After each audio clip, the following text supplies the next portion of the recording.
ብዙ ጊዜ አሁን በዚህ በፕሮቴስታንቱ ሳይድ ክርስቶስ የሚለውን ለስጋዊ ብቻ ይቀጽሉለታል።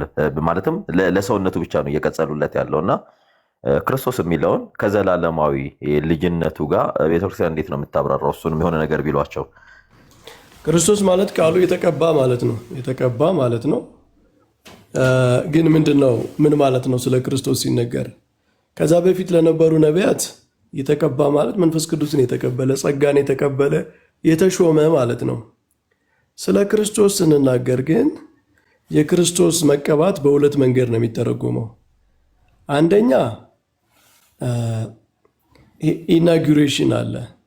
መንፈስ ቅዱስ በዮርዳኖስ ወንዝ ሲገለጥ ክርስቶስ አገልግሎቱን መጀመሩን ማወጃ ነው፣ አዋጅ ነው፣ ምስክርነት ማለት ነው።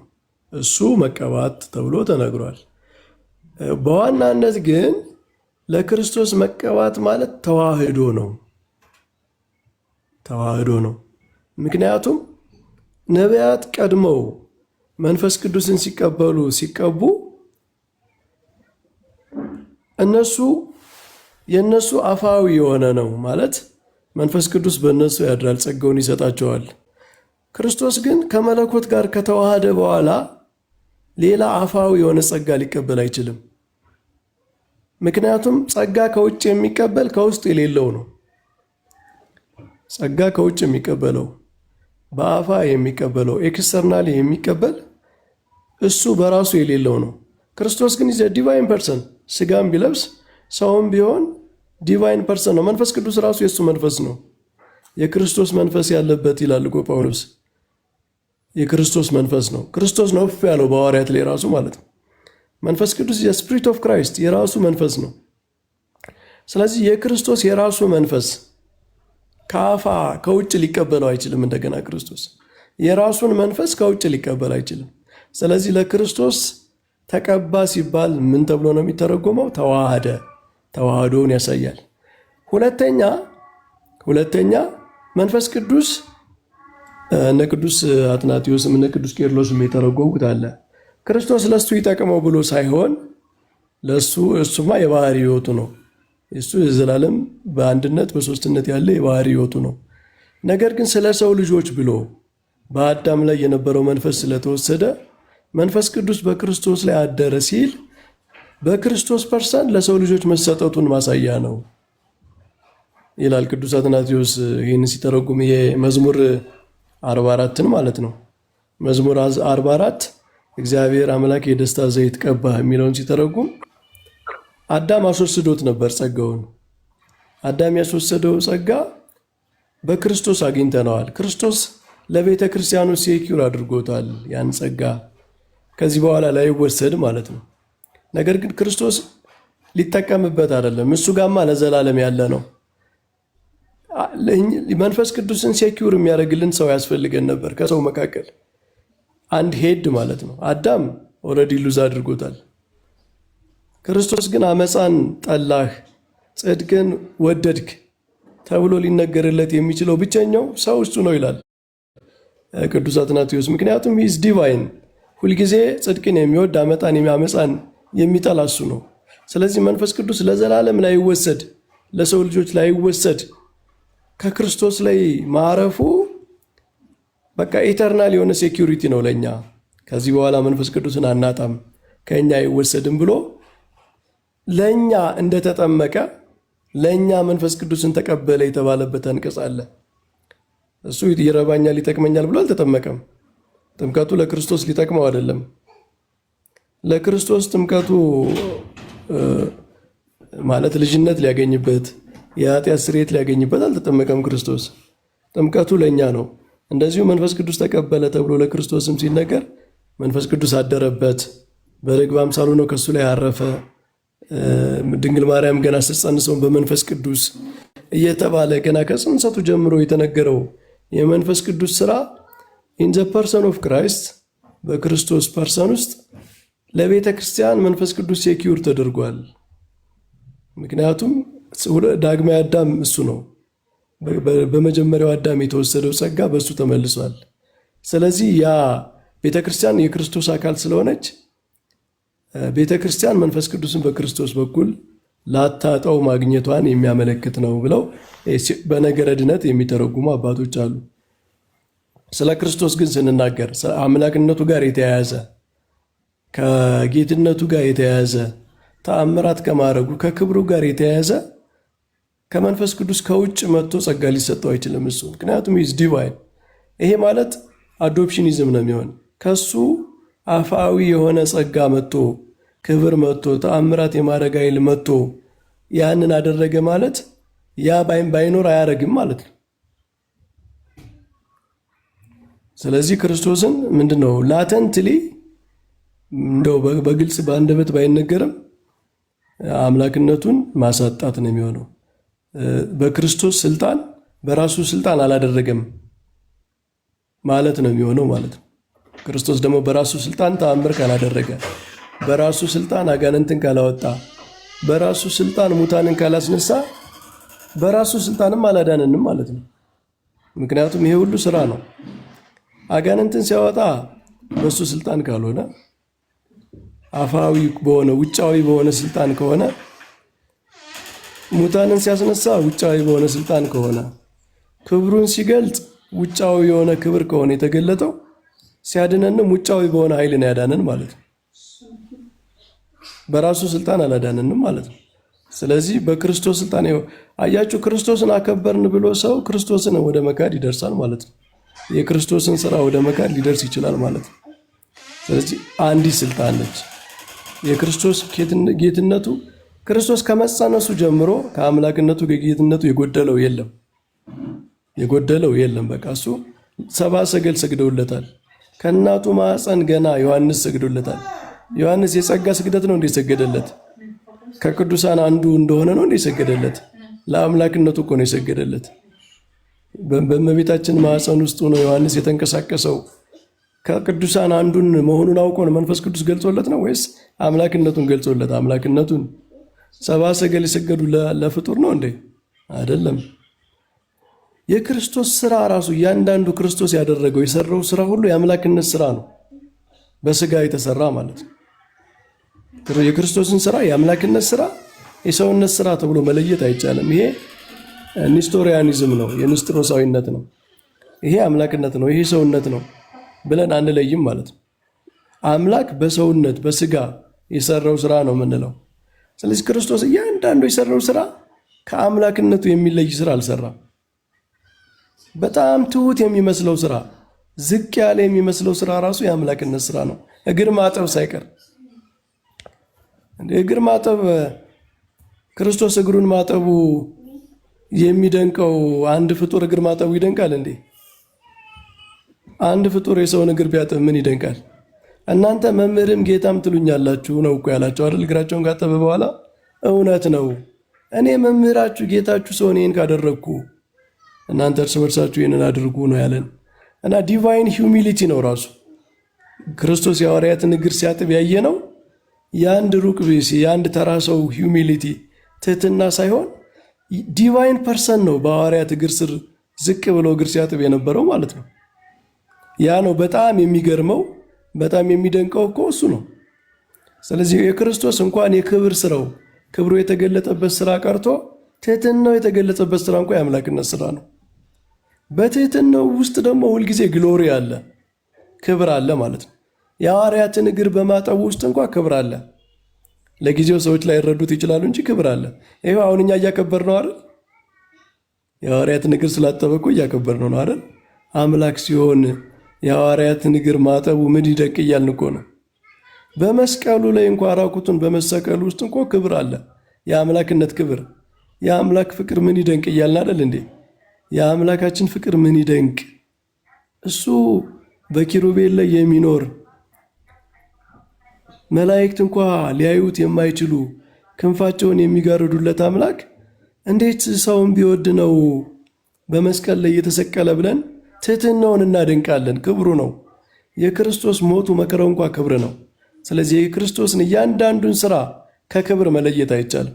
አልገባንም ማለት ነው። እያንዳንዱ ክርስቶስ ያደረገው ስራ በውስጡ ክብር እንዳለው ካልተረዳን ወንጌል አልገባንም። ወደ ሌላ ርዕስ አጠቃለው ቢዘጉድን የቅዱስ ኢሬኒዮስን መድፍነ መናፍቃን በሚለው መጽሐፉ ላይ ያለችውን ስቴትመንት ላንብባትና እዚሁ ላይ አስረግጦ ስለሚናገር ለአካል እየሰጠው ይናገራልና ለአካል ሶስትነት እንዲህ ይላል። the son of God having been made the son of man at the very name itself does declare, for the name of Christ is implied. He that is anointed, and the unction itself which he is anointed. And it is the Father who anoints, but the Son who is anointed by the Spirit, who is the unction at the word declared by is the Spirit of the Lord is upon me, because he had anointed me, pointing out both the anointing Father and the anointing Son and the unction which is Spirit. ያው ትርጉሙን ከታች ላሉት ልተርጉምላቸውና የእግዚአብሔር ልጅ የሰው ልጅ ሆነ። ክርስቶስ የሚለው ስም ቀባኢ፣ ተቀባኢ ቅቡ ማለትን ያጠቃልላል። ቀባኢ አብን፣ ተቀባኢ ወልድን፣ ቅብ መንፈስ ቅዱስን ቅብ ማለት ቅባት ነው። መንፈስ ቅዱስን በሚያዘክር መልኩ በነቢዩ ኢሳያስ ምዕራፍ 61 ቁጥር 1 ላይ የእግዚአብሔር መንፈስ በላይ ነው ቀብቶኛልና እንደተባለ ቀባኢ አብ ሲሆን ቅብ በሆነ መንፈስ ቅዱስ የተቀባ ወልድ ነው። ሆኖ ቅዱስ ኢሬኒዮስ ስመ ክርስቶስ ይመርህ ሀበ አብ ቀባኢ ወሀበ ወልድ ተቀባኢ ወመንፈስ ቅዱስ ቅብ ማለትን ያዘክሩልኛል የሚላቸውን የሉቃስን ማለትም የሉቃስ ወንጌል ምዕራፍ 4 ቁጥር 18 እና ትንቢተ ኢሳያስ ምዕራፍ 61 ቁጥር 1ን ጥቅሶችን በዮርዳኖስ ከሆነው አካላዊ ርደተ መንፈስ ቅዱስና ጌታ በስጋ ወራት ከፈጸመልን የመዳን ስራ ጋር እንጂ ከባህሪ ትንታኔ ጋር አያገናኛቸውም። ለኢሬኒዮስ ተቀብአ የኩነት አይደለም፣ በኩነት ደረጃ ቅብአቱ ኢኮኖ ለዚህ ነን ኳሊቴቲቭ የሚሰኝ ነው እያለ ዶክተር አብርሃም አነጸረ ይሄን እያብራራ ወደታች ይወርዳልና በዚህ ዙሪያ እርሶም እቺን ሳማፕ ያርጓት። ጥሩ ነገር ነው ያነሳው። ሰሙ ልክ ነው፣ እንደዛ ተብሏል። ቅዱስ ኢሬኒዮስም እንደዛ አለ። ያው የሀገራችን በቅባት የሚከራከሩ ሰዎች ድሮ ዮሐንስ አፈወርቅ እያሉ የሚጠቅሱት ጥቅስ ኢሬኒዮስ ነው። ግን እንዳለው በአማን እንዳብራራው በዮርዳኖስ ወንዝ ለተደረገው ለምስክርነቱ ኢናጉሬሽን ያልነው ቅድም ማለት ነው እና ክርስቶስ በሱ ፐርሰን ለቤተ ክርስቲያን የተቀበለውን የመንፈስ ቅዱስ ጸጋ እንደ ዳግማዊ አዳም ክርስቶስ እንደ ዳግማዊ አዳም ሆኖ በአዳም ያጣነውን ማስመለሱ የተባለው ያ የሚተረጎምበት ነው እንጂ ለክርስቶስ ባህሪ ለማንነቱ የሚነገር አይደለም። ይሄ እንደተብላለው ማንነቱንማ እንግዲህ ቅዱስ ጎርጎርዮስ ዘእንዚናዙ ቴዎሎጂያን ነው የሚባለው አይደል? ቅዱስ ጎርጎርዮስ ዘእንዚናዙ ጥንታዊቷ ቤተክርስቲያን ቴዎሎጂያን ያለቻቸው ሁለት ሰዎች ብቻ ናቸው። ባይዘወይ አንደኛው ዮሐንስ ወንጌላዊ ነው። ዮሐንስ ወንጌላዊ ቴዎሎጂያን ነው፣ ነባቤ መለኮት ማለት ነው። ሁለተኛው ጎርጎርዮስ ዘእንዚናዙ ነው። በጣም ነገረ መለኮትን በጣም ዲፕሊ ያብራራ ሰው ነውና እሱ ስፔሲፊካሊ ቦታውን ረሰውት አሁን መጽሐፍ ስላልያዝኩ ኦሬሽኑ ላይ ከኦሬሽኖቹ በአንዱ ላይ ስለ ዩኒክሽን ስለ ቅባት ያነሳና ደጋዴድ መለኮቱ ለስጋው ዩኒክሽን ነው ይላል፣ ቅባት ነው ይላል። ስለዚህ መለኮቱ ስጋውን አከበረው ማለት ነው፣ ቀባው ማለት ተዋህዶ ማለት ነው። ምክንያቱም ከመለኮት መዋሃድ የበለጠ ክብር የለም። መቀባት ክብር ነው አይደል? መቀባት መክበር መሾም ምናምን ነው አይደል? ክርስቶስ ከመለኮት ተዋህዶ የበለጠ ክብር ሊያገኝ አይችልም። በቃ ከዛ በላይ ሊከብር አይችልም። ከዛ በላይ ስልጣን ሊያገኝ አይችልም። ከዛ በላይ ሊሾም አይችልም። ስለዚህ ዘጋዴድ ዘዩኒክሽን ይላል። መለኮቱ የክርስቶስ መለኮቱ ቅባቱ እሱ ነው ብሎ ይተረጉማል። እና ብዙ አባቶች አትናቴዎስም እንደዛው አትናቴዎስ በክርስቶስ አንደበት በቃል አንደበት ይናገራል። ቃል እንደሚናገር አድርጎ ይናገርና ምን ይላል? ስጋዬን በራሴ ቀባሁት ይላል። ቃል ይላል በመለኮቱ ማለት ነው። ቃል ስጋውን በተዋህዶ ማለት ነው። ስለዚህ ለክርስቶስ ማንነት ስንናገር ከተዋህዶ በላይ ክብር የለም። በስራ ኢኮኖሚካሊ ግን ቅድም እንደተባለው በዛ መንገድ የሚተረጎምበት አግባብ አለ። ለመንፈስ ቅዱስ ተሰጥቶ ለኢኮኖሚ ማለት ነው። ለክርስቶስ ማንነት ሳይሆን ለኢኮኖሚው። በክርስቶስ ማንነት ውስጥማ መንፈስ ቅዱስ የባህሪ ህይወቱ ነው። በቃ ኢንሰፓሬብል የሆነ ለዘላለም ከሱ ጋር የሚኖር የባህሪ ህይወቱ ስለሆነ ክርስቶስ መንፈስ ቅዱስን በማንነቱ ከውጭ ሊቀበለው አይችልም። ኢኮኖሚካሊ ግን በማዳን ስራ የኢናግሬሽን አገልግሎቱ መጀመሩን ከተጠመቀ በኋላ መንፈስ ቅዱስ መውረዱ ልክ ጌታ ከተጠመቀ በኋላ አገልግሎቱ መጀመሩን ማሳያ ምስክርነት። ዮሐንስ አፈወርቅ ምንድን ነው የሚለው? ሰውን ዮሐንስ የእግዚአብሔር በግ ነው እያለ ነበር አይደል? ዮሐንስ መጥምቅ ሲመሰክር ነበር።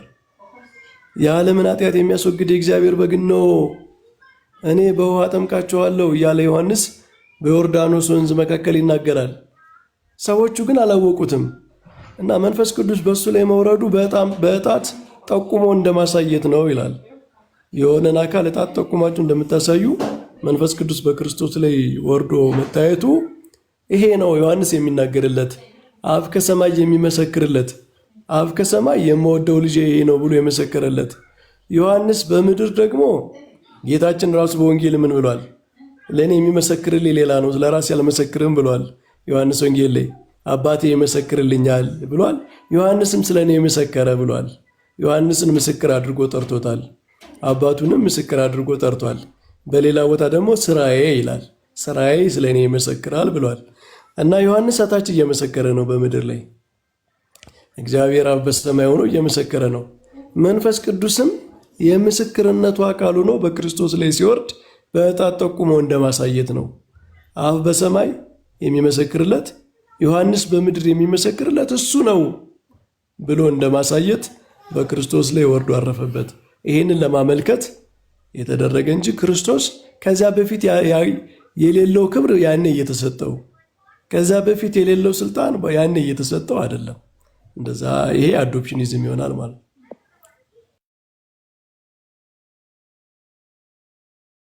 ያ ቴንኪዩ በጣም ደስ ይላል መምህር። ያው ቅዱስ ጎርጎርዮስ ዘኑሲስም ይሄንን ሳይመልቲኒየስሊ ይጠቀሟል። ቅድም እርሶ ሲናገሩ የነበረው ኒውማቶሎጂ ላይ ኢን ኮንቴክስት ዘ ስፒሪት አኖይንቲንግ ኤንድ ዘ ሂስትሪ ኦፍ ዘ ትሪኒቲ ኮንትሮቨርሲ በሚለው እንትናቸው ላይ ይሄንን ያስቀምጡታል። እና ለምሳሌ እንዲህ አይነት ነገርን እና ለአካል እየሰጡ ያብራሩታል። እና እግዚአብሔር አምላክ ጸጋውን ያብዛልዎት ያቆይልን። ቴንኪዩ። እንደው መምህር አንድ ቃል ከመምህር ትዝ ብላኝ እሷን ለማለት ነው። እና በተለይ በመቀባት ደረጃ በጥሩ ያያስኳት ናት። ደስ ብላኝ ማክበርን ለቅድስት ሥላሴ ለስጋ ክብር የሆነው ደግሞ ወልድ በተለይ አካሉ የከበረው ደግሞ ስጋ ብለው እቺ ጥር አርጋ አትገልጠውም መምህር? እንደው ከመምህራን ሰምቻት በጣም ደስ ብሎኝ ያስኳት ናትና ከውጭ ያልሆነ እንደሆነ ለማሳየት ክብር የሆነው ራሱ በተለይ አካሉ ወልድ መሆኑን ወይም ቃል ስጋ የሆነው እሱ ስለሆነ በእንዲህ አይነት መልኩ ብናስረዳ ጥሩ ነው ብዬ ነው። በጣም ጥሩ፣ ልክ ነው። ያው ስጋ ነጥለን አይደለም፣ ከተዋህዶ በኋላ አይነጠልም። ተዋህዶ ራሱ መክበር ነው። ለክርስቶስ ግን ከተዋህዶ የበለጠ ክብር የለውም ነው ዋናው። በተዋህዶ ከበረ ስንል ሃይፖስታቲክ ዩኒየን የበለጠ ክብር የለም። በቃ ከዛ በላይ ምንም ክብር ቢሰጥ ህድረት ነው። ለቅዱሳን እንደሚያድርባቸው የሆነ መጸጋ እንደሚያድርባቸው ምንም በመጠን መብለጥ ኦንቶሎጂካሊ ለውጥ የለውም። አሁን ለቅዱሳን የሆነ ትንሽ ክብር፣ ለክርስቶስ ትልቅ ክብርን ቢሰጥ በደረጃ ማለት ነው። አሰጣጡ እንደ ቅዱሳን ከሆነ አንዱ ቅዱስ ከአንዱ ቅዱስ እንደሚበልጠው ነው የሚሆነው ማለት ነው። የክርስቶስን መክበር የሚባለውን ትልቅ የሚያደርገው ወይም ኢንኮምፓሬብሊ ከቅዱሳን ጋር ሊነጻጸር የማይችል የሚያደርገው በሃይፖስታቲክ ዩኒየን ደረጃ የሆነ ስለሆነ ነው። በተዋህዶ ማለት ነው። በተዋህዶ ማለት ምን ማለት ነው? አንድነት ነው። የባህሪ አንድነት፣ የአካል አንድነት። በዚህ ደረጃ ስለተዋሃደ ነው ክርስቶስ ከቅዱሳን ያለፈ የባህሪ ክብር ያለው። የእነሱ የጸጋ የሆነው ድረት ስለሆነ ነው፣ ማደር ነው። በቃ ጸጋ መንፈስ ቅዱስ ማደር፣ በውስጣቸው ማደር ነው። ክርስቶስ ግን የሆነ ሰው ላይ መጥቶ መንፈስ ቅዱስ አይደለም ያደረው። ስለ ክርስቶስ ስንናገር የሆነ ሰው ላይ መጥቶ መንፈስ ቅዱስ አላደረም። መለኮት ስጋን ነው የተዋሃደው። መለኮት ከስጋ ጋር ተዋህዶ አንድ ነው ያደረገው። ይህ ሃይፖስታቲክ ዩኒየን ነው ክብሩ ማለት ነው። ስለዚህ ከሃይፖስታቲክ ዩኒየን የበለጠ ክብር ለክርስቶስ አይነገርም ማለት ነው።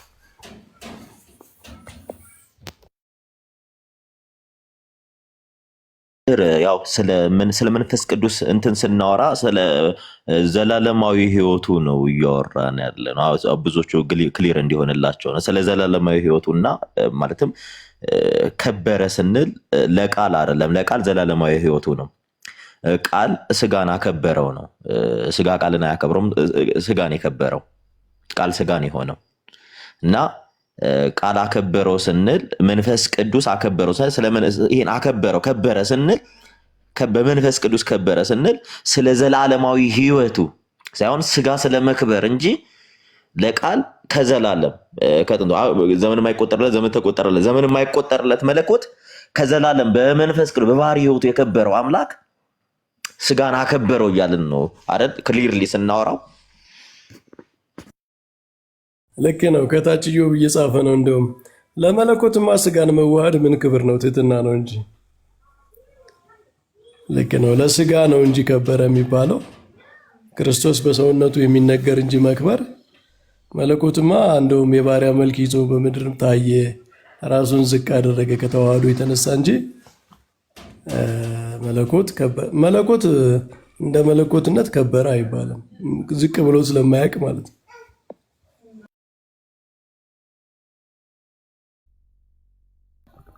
ቃሎት ያሰማልን በጣም